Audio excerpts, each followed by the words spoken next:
తాకట్లో ఉన్న మీ బంగారాన్ని విడిపించి ఆ రోజు ఆన్లైన్ రేటుకి కొంటాం. Sharma gold company.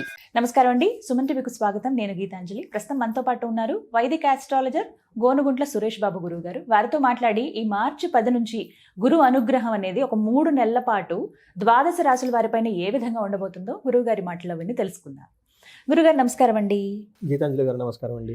చాలా సంతోషం మీతో మాట్లాడడం. చాన్నాళ్ళు అయిపోయింది, ఎప్పటి నుంచో అనుకున్న సమయం రావాలి దేనికైనా. అంతేనండి. గురుగారు, మరి గురువు వక్రగతి నుంచి మళ్ళీ యథాస్థానానికి వస్తున్నారు మార్చి 10వ తారీఖు నుంచి అని విన్నాము. మరి ఈ సందర్భంగా ద్వాదశ రాశుల వారికి గురువు ఎలాంటి అనుగ్రహాన్ని అందిస్తారు? ఎందుకంటే గురువు అనగానే ఎప్పుడు అనుగ్రహించే గ్రహం అని చెబుతూ ఉంటారు కాబట్టి, మరి ఆ బృహస్పతి గురువు ఎలాంటి అనుగ్రహం అందిస్తున్నారు, ఏ ఏ రాశుల వారికి ఎలా ఉండబోతుందో తెలియజేస్తారా? ఓం గం గణపతియే నమః. స్వర్ణలక్ష్మి నమస్తే అస్తు. పరబ్రహ్మ స్వరూపిణి రాజ్యం దేహి ధనం దేహి సర్వకామాంచ దేహి మే. స్వర్ణలక్ష్మి అమ్మవారు ప్రతి ఒక్కళ్ళకి పరమానందంగా ఉండే ఒక బ్రహ్మ జ్ఞానాన్ని ఇవ్వాలి. ప్రతి ఒక్కళ్ళు తమ కళ్ళతో హోలిస్టిక్గా ప్రతిదాన్ని చూడగల ఒక సామర్థ్యం మనకి ఇవ్వాలి. అలా ఇచ్చే ఒక శక్తి స్వర్ణలక్ష్మి అమ్మవారికి ఉంటుంది. ప్రతి ఒక్కళ్ళకి రాజ్యం దేహి వాళ్ళకి ప్రతి ఒక్కళ్ళకి రాజ్యం దేహి అంటే ఏంటి, వాళ్ళకి అథారిటీ, పవర్, స్టేటస్ సింబల్ ఉండాలి. ధనం దేహి, విపరీతంగా ధనం ఉండాలి. సర్వకామాంచ సిద్ధి, ప్రతి ఒక్కళ్ళకి వాళ్ళ మనసులో ఎలాంటి కోరిక కోరుకున్నా ఇమ్మీడియట్గా తక్షణం నెరవేరాలి అని చెప్పేసి స్వర్ణలక్ష్మి అమ్మవారిని. మనకి వివేకం ఉండాలి. ఏ పని చేసినా కానీ రాంగ్ డెసిషన్స్ మనం ఏది చేసుకున్నా కానీ 10 ఏళ్ల తర్వాత 15 తర్వాత అయ్యో ఆ భూమి కొన్నాను, రాంగ్ డెసిషన్ ఇప్పుడు రియలైజ్ అవుతూ ఉంటాం. అలా రాంగ్ డెసిషన్ చేసుకోకుండా ఇంటెలిజెన్స్, బుద్ధి మనకు ఉండాలి. కాబట్టి గణపతి మనకు అది ఇవ్వాలి. ఈ రెండు ఉంటే చాలు. వివేక వైరాగ్యం ఉంటే లైఫ్ అంతా హ్యాపీ అంట ఆది శంకరాచార్య చెప్తూ ఉంటారు. ఇందులో మీరు అడిగిన విధంగా గురువుని గురించి చాలా ఇంపార్టెంట్ అండి. గురువు బ్రహ్మ, గురువు విష్ణు అంటారు. అంటే మనకున్న ఎన్నో జన్మల కర్మలు మొత్తాన్ని కరిగించి ప్యూరిఫై చేసి సన్మార్గంలో పెట్టే ఒకే ఒక్క శక్తి గురువుకు ఉంటుందండి. అందుకనే ఆయనకి బ్రహ్మ విష్ణువు కంటే కూడా ఇంకా పెద్ద అని చెప్తూ ఉంటారు అనమాట. మనం లలిత సహస్రనామం చూసుకున్నా, లేదంటే విష్ణు సహస్రనామం చూసుకున్నా, ఎలాంటి స్తోత్రాలు చూసుకున్నా కానీ, ఎలాంటి పెద్ద పెద్ద హోమాలు చేసినా కానీ ముందు గురువుకి ప్రార్థన చేయకుండా ఏది చేసినా కానీ అది కలవదు. గురువుకి నమస్కారం చేయకుండా వెళ్ళినందుకు ఇంద్రుడికి ఇంద్ర పదవి పోయింది, బ్రహ్మపాతం చుట్టుకొని ఇంకా మళ్ళీ ఆయన స్వర్గం రాలేదు. ఆ తర్వాత అది ఇంకా different story.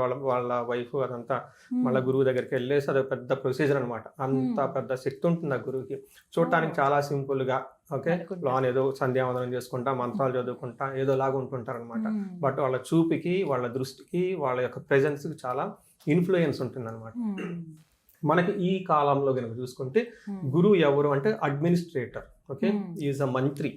So management skills, ఎవరైనా కనుక మేనేజ్మెంట్ పదవిలో ఉన్నారు అంటే, లేకంటే రాజరిక పదవిలో ఉన్నారు అంటే, అధికారం ఉందంటే వాళ్ళ పక్కన గురువు కంపల్సరీ ఉండాలి. ఒక గురు దృష్టి, రాజు ఈ సూర్యుడు దృష్టి ఉంటే వాళ్ళు మంచి సీనియర్ లెవెల్ పొజిషన్లు అయిపోతారు. 10 మందిని నాయకత్వ లక్షణాలు ఉంటాయి అని చెప్తూ ఉంటారు. ఎప్పుడైతే గురు దృష్టి లేదో, శని దృష్టి ఉందో, వాళ్ళు రాజరికం వచ్చినా కానీ దాన్ని కాపాడుకోలేక కోల్పోతారు అని చెప్పేసి చెప్తూ ఉంటుంది. కొంతమంది పొలిటీషియన్ వాళ్ళు నా దగ్గరికి వస్తుంటారు, ఏమంటే ఇప్పుడు నాకు పదవి వస్తుందా, ఉంటుందా, పోతుందా అని అడుగుతూ ఉంటారు అనమాట. ఈ కాంబినేషన్ మనం చూసేది. సో గురువు ఈజ్ ద వెల్ ప్రొటెక్టర్ అండి. సో మనకి గురువు ఏం చేస్తారు? ఫండమెంటల్ బేసిక్ క్వశ్చన్ చూసుకుంటే ఫస్ట్ ఆయన మనకి ధనాన్ని ఇస్తారండి. చాలా మందికి తెలియదు. మనకి గురువు ద్వారానే మనకి ధనం వస్తుంది. ఎవరైనా కనుక సరిగ్గా ధనం రావట్లేదు అనుకుంటే గురువుని ఇగ్నోర్ చేస్తున్నారు. అందుకని గురు సేవ చేసుకుంటే, శుశ్రూష చేసుకుంటే నిదానంగా ధనం వస్తుంది. తర్వాత సంతానం, తర్వాత జ్ఞానం, తర్వాత ఇలా అన్ని అనమాట. వేదిక నాలెడ్జ్, భక్తి, ఆధ్యాత్మికత, ధర్మచింతన ఇవన్నీ గురువు ద్వారా వస్తూ ఉంటాయి అనమాట. అందుకని ఈ గురువు సరిగా ఉంటే అన్ని సన్మార్గంలో ఉంటుంది. లక్ష్మీదేవి కూడా గురువుని ఫాలో అవుతూ ఉంటుంది అనమాట. ఎందుకంటే ధర్మాన్ని కాపాడతాడు కాబట్టి. ఏది ధర్మం, అధర్మం అని మనకు ఎలా తెలుస్తుంది? ఎవరో ఒకరు చెప్పాలి కదా. ఆ సోర్స్ గురువు అనమాట.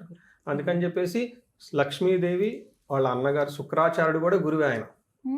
అందుకని చెప్పేసి జ్ఞానము ఎక్కడ ఉంటుందో, ధర్మం ఎక్కడ ఉంటుందో లక్ష్మీదేవి వాళ్ళని ఫాలో అవుతుంటుంది అని చెప్తూ ఉంటారు. సో ఈ సందర్భంగా గురువు మొన్నటిదాకా రివర్స్ వెళ్ళిపోవటంతో దాని యొక్క ఇంపాక్ట్ 12 రాశులకి ఏంటి, ఇప్పుడు మరలా సన్మార్గంలో, రుజు మార్గంలో రావడంతో వాళ్ళ యొక్క ఇంపాక్ట్ ఏంటి 12 రాశులకు చూద్దాం. తప్పకుండా. గురుగారు, వృశ్చిక రాశి వారి పైన గురువు అనుగ్రహం ఎలా ఉండబోతోంది? కొన్ని వీడియోస్ చూస్తున్నాము, కొంత భయం వేస్తోంది. అమ్మో, గురువు అనుగ్రహం మా మీద లేదా, ఇలాంటివన్నీ విని కొంతమంది కామెంట్స్లో కూడా పెడుతూ ఉంటారు. ఏం చేయాలండి, అసలు ఎలా ఉంది, మాకు ఎలాంటి ప్రభావాలు చూపిస్తాడు గురువు అని అడుగుతూ ఉన్నారు. మరి ఏం చెప్తారు? ఈ రాశి వాళ్ళకి నాకు బాగా మంచి రిలేషన్షిప్ అండి. అంటే నా ఫస్ట్ క్లయింట్ ఆల్మోస్ట్ నాకు తెలిసి ఈ రాశి నుంచే వచ్చారు, ఈ సుమన్ టీవీలో. ఫస్ట్ అనురాధ నక్షత్రం, నేను ఫస్ట్ నక్షత్రాలు సిరీస్ చేస్తున్నప్పుడు సుమన్ టీవీలో ఫస్ట్ నేను స్టార్ట్ చేసిన నక్షత్రం అనురాధ నక్షత్రం. అప్పుడు వీళ్ళకి అర్ధాశ్రమ శని నడుస్తూ ఉండేది 3 years బ్యాక్, మీరు వీడియోలో చూస్తుంటే. ఆ తర్వాత అర్ధాశ్రమ శని అయిపోయింది. లాస్ట్ వీళ్ళకి అష్టమ గురువు వచ్చారు. అష్టమంలో గురువు ఉండకూడదండి. ఉండకూడదు అంటే అష్టమంలో గురువు అంటే మనకి గురువు ఇచ్చే ప్రతిదీ ఆగిపోతుంది అనమాట. గురువు మనకి జ్ఞానాన్ని ఇస్తారు, వీళ్ళకి అప్పటిదాకా ఉన్న జ్ఞానం వీళ్ళకి ఉపయోగపడదు. గురువు సంపదనిస్తారు, ధన ప్రవాహం రాదు, అంటే పెరగదు, గ్రోత్ ఉండదు.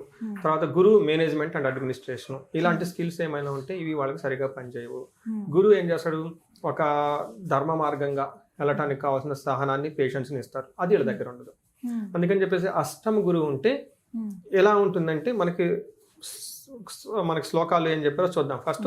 తర్వాత రియల్ టైం కేసులు నాకు ఎలాంటివి వస్తే కూడా చెప్తాను. అప్పుడు ఏమంటున్నా ఈజీగా అర్థం అవుతుంది, జనాలు తెలుసుకుంటాం, మేము కూడా మాకు రిలేట్ చేసుకోవచ్చు, కాంప్రహెండ్ చేసుకోవచ్చు. ఫస్ట్ చోర అగ్ని అంటే దొంగతనాలు జరగవచ్చు, అగ్ని ప్రమాదాలు జరగవచ్చు.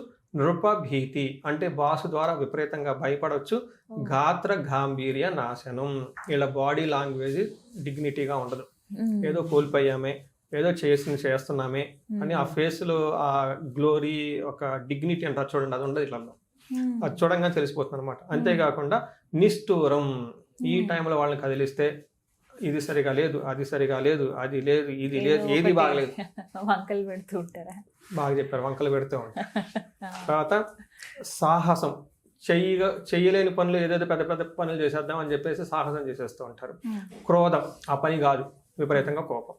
ఇలాంటి లక్షణాలు కనుక ఎవరి దగ్గరైనా కనుక జరుగుతూ ఉంటే గురువు వీళ్ళకి సపోర్ట్ ఇవ్వటం లేదు అని కారణం. చూసారా, గురువు బాధ పెడుతున్నారు. ఎలా 8వ స్థానంలో ఉంటే ఇలాంటి సమస్యలు వస్తాయి అన్నమాట. అష్టమ స్థానాన్ని జ్యోతిష శాస్త్రంలో మృత్యు స్థానం అంటారు. ఓకే, అక్కడికి పోతున్న ఏ గ్రహం అయినా కానీ సరిగా పనిచేయదు. గురువు ఇప్పుడు వాళ్ళకి అక్కడ ఉండటంతో గురువు ఏంటి, పిల్లల విషయంలో, ధనం విషయంలో, జ్ఞానం విషయంలో, మేనేజ్మెంట్, అడ్మినిస్ట్రేషన్, బంగారం వాళ్ళు విపరీతంగా కొంటున్నారంటే గురువు ఉన్నట్లే. అవునా? గురువు సరిగా అయితే వాళ్ళు బంగారం కొనలేరు. చూడండి ఇక్కడ అదే కదా, చోరాగ్ని నృప భీతి, వీళ్ళు డబ్బులంతా పోగొట్టేసుకుంటూ ఉంటారు అనమాట. అందుకని చెప్పేసి ఎల్లో కలర్ వస్తువులు ఇవన్నీ కోల్పోతుంటారు. ఎల్లో కలర్ అంటే ఏంటి, గోల్డ్ కాబట్టి పోతూ ఉంటారు అనమాట. కొంతమంది మొహాన్ని బొట్టు కూడా పెట్టుకోలేరు, పసుపు కూడా పెట్టుకోలేరు, అంత స్ట్రాంగ్ అండి. గురువు ఉంటే అంత టైం ఉండదు, వదిలేసి వెళ్ళిపోతూ ఉంటారు. సో ఇలా వీళ్ళకి ఎక్కువ జరుగుతూ ఉంటుంది కాబట్టి. బట్ రియల్ టైం కేసులు చూసుకుంటే, ఒక రియల్ టైం కేసు నాకు పూణే నుంచి కాల్ వచ్చింది. అక్కడి నుంచి కాల్ వచ్చేసి, గురువుగారు నేను అప్పటిదాకా సాఫ్ట్వేర్లో ఉన్నాను, అనుకోకుండా ఈ సాఫ్ట్వేర్ కంపెనీ వాళ్ళు నాకు ఇంకొక గోడౌన్లో సూపర్వైజర్గా ఏదో సంథింగ్ పెట్టేశారండి.